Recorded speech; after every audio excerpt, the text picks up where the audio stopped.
Bigyan natin ngayon ng opinion reaction itong article ng Inquirer.net. Title, De La Rosa may be arrested over drug war if ICC asked Bersamin. Ito, nagpaparinig na sila. Ito, may po si Dare to Us. May Interpol notice na ba? Nagpaparinig na ba si Lucas Bersamin? Sabi ni Dare to Us. So, basahin natin itong article ng Inquirer.net. The Philippines may arrest a senator who served as police chief during then President Duterte's war on drugs if the International Criminal Court issue a warrant of arrest over the campaign that left thousands of suspects dead, the top aide to President Marcos said on Wednesday. Ano yung thousands? Sinasabi ninyo, maabot ng 30,000 alleged EJK. Nasaan? Sino-sino sila? Ay yung doon sa warrant of arrest ng ICC para kay PRRD, 43 lang. O crimes against humanity na daw, 43. Mas madami pa yung Maguindanao Massacre, 50 plus. Tapos ngayon, wala namang ebidensya. Inamin ng DOJ Secretary na walang ebidensya. Kaya hindi sila makasampa ng kaso dito. Kaya walang ebidensya, kaya doon na lang sa ICC. Okay. Executive Secretary Lucas Bersamin told Kyodo News, Japanese news ba ito? That Senator Ronald Bato de la Rosa would receive treatment similar to what we did to Duterte, who was arrested by Philippine police in March for alleged crimes against humanity over the killings, following a warrant issued by the court in The Hague.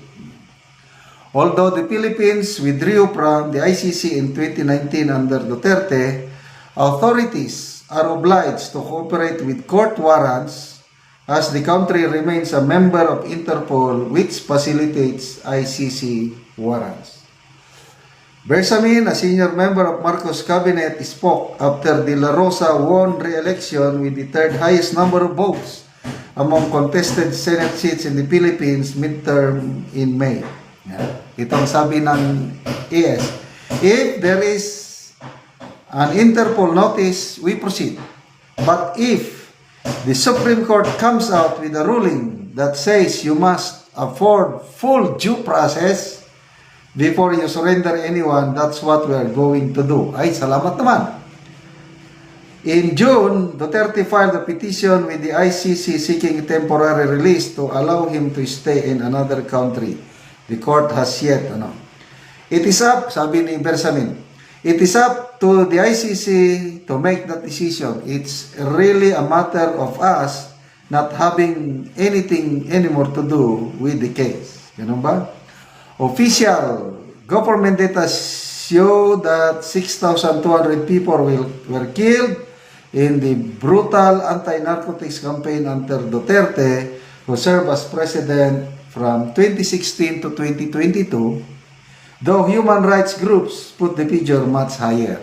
Kyodo News. Okay. So, ano ito? Parinig. But anyway, siguro naman, tinanong lang ng Kyodo News, normal lang kay ES na magsagot ng ganon. Sana nga ganon. Sana nga walang ICC warrant of arrest. Kasi kung meron, I don't know what will happen. Biruin mo yan. Number 3 Senator, correct me if I'm wrong, matanda ako, nasa 25 billion. Konti lang ang lamang ni Bam Aquino kay Senator pa to. 25, dami nun. Isa ako doon. And maybe kayo, mga subscriber ko, isa din kayo. Papayag ba kayo na basta na lang arestuhin na naman ng administrasyong ito ang number 3 Senator Pinto? So, that means disenfranchisement. Binaliwala nila ang boto ng 25 million Filipinos kung gagawin nila yan. Kasi noon pa, may ugong-ugong ng balita na pati si BP Sara mismo nagsabi, nakita niya listahan sa ICC na nandun sina Senator Bato, Senator Bongo at saka General Oscar Albayal, sila yung plus may dalawa pang PNP General nasa listahan. So ito na ba? Patuloy na panggigipit sa mga aliado ni PRRD? Sana naman hindi. Kasi kung mangyari ito, lalong maging unstable ang political situation sa bansa. Tama na po yung isa.